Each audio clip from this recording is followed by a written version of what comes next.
I never told anyone what I was going through. On the outside, I looked fine, smiling, working, showing up. But inside, everything felt off. I didn't call it anxiety at first. I just thought I was tired, or weak, or falling behind.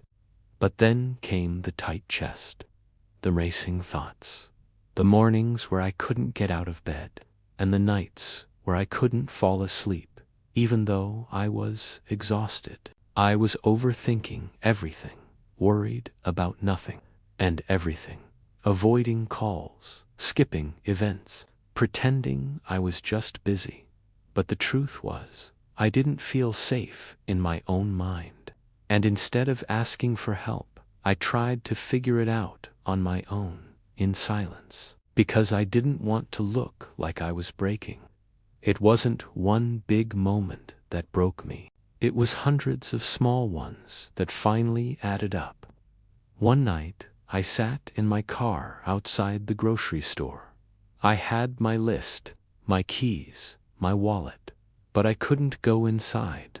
My hands were shaking, my heart was racing, and my brain was screaming, what if something goes wrong? What if you can't handle it? I wasn't afraid of the store. I was afraid of myself, afraid of losing control in public, afraid of people noticing I wasn't okay. So I drove home, empty. That night, I stood in the bathroom, looking at myself in the mirror, and I whispered something I'd never said out loud. I don't want to live like this anymore. It wasn't dramatic, it was quiet, but it was honest.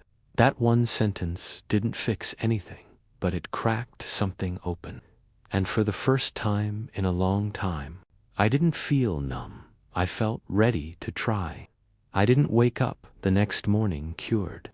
There was no switch, no magic fix, no sudden clarity. But something inside me had changed. I was willing to try, and so I began slowly. The first thing I did was breathe, not just the automatic, shallow kind, but intentional breath. I learned a method called box breathing in 4-4. Hold for 4, out for 4, hold for 4 again. It didn't erase the anxiety, but it gave me something to hold on to when my thoughts tried to run away. Then I started journaling. At first, I didn't know what to write, but I forced myself to put something down every night. What scared me today? What helped me feel safe? Over time, the pages became my quiet therapist, a space where I didn't have to lie or pretend. I also began walking, not for exercise, not to track steps, just to move. I'd walk to the end of my street and back, feel the breeze, notice the colors of leaves. It grounded me in the now, when my mind wanted to live in the what-ifs. Another change was how I started my mornings. I stopped checking my phone first thing. Instead, I'd sit by the window with tea. No noise, no pressure, just breathing, just being. Those 10 minutes became the calmest part of my day. And yes, I eventually reached out for therapy. Not because I was broken, but because I wanted help building the version of me that didn't feel so afraid all the time. Therapy didn't give me answers. It gave me questions I needed to ask myself, and the space to answer them honestly. I also cut back on things that were fueling my anxiety. Too much caffeine, constant news, late-night scrolling. It wasn't easy. But the less stimulation I had, the more I could feel myself again. Healing didn't come from one big moment. It came from 100 small choices. On most days, I didn't even notice the change. But then, one morning, I realized I hadn't woken up afraid. That was the first time I believed, maybe I can heal. Looking back, there were many tools that helped me, but a few made the biggest difference. 1. Breathing through panic. instead of fighting it. When anxiety would rise like a wave, I stopped trying to push it away.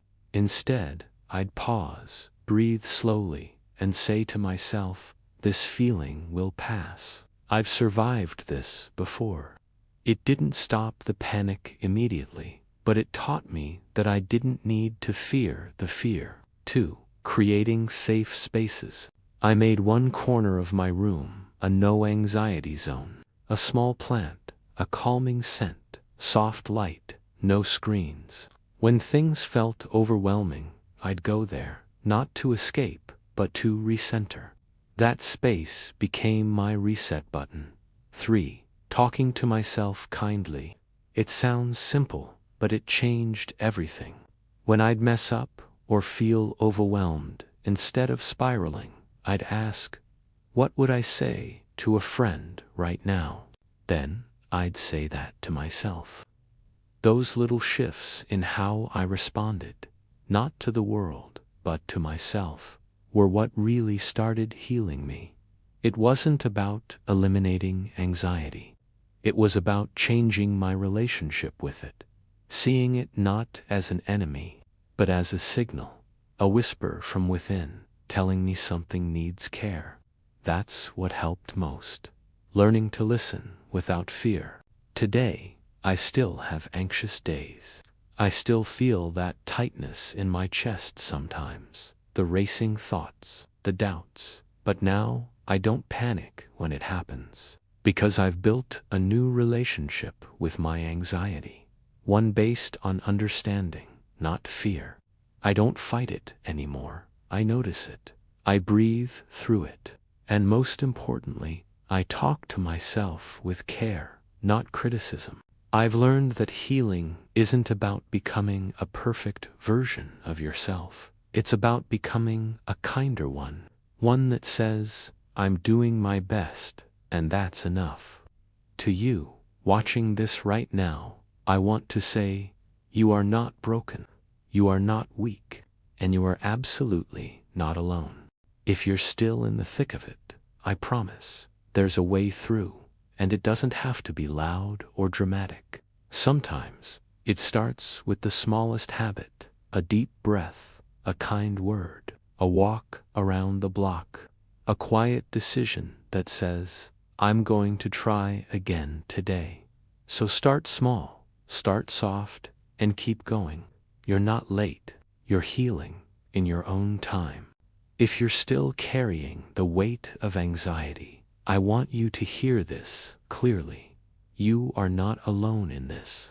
Healing doesn't always feel like progress. Sometimes it feels like standing still. But even stillness is part of the journey. There were days I thought nothing was changing, but now I see. The change was happening in me. Every time I chose to breathe instead of panic, to stay instead of run, to speak kindly to myself instead of tear myself down, that was healing. So if today is hard, if your chest is tight and your thoughts are loud, let this story be a reminder. You don't have to fix everything right now. You just have to take one small step. Peace doesn't arrive all at once. It returns in moments. And eventually, those moments grow into days.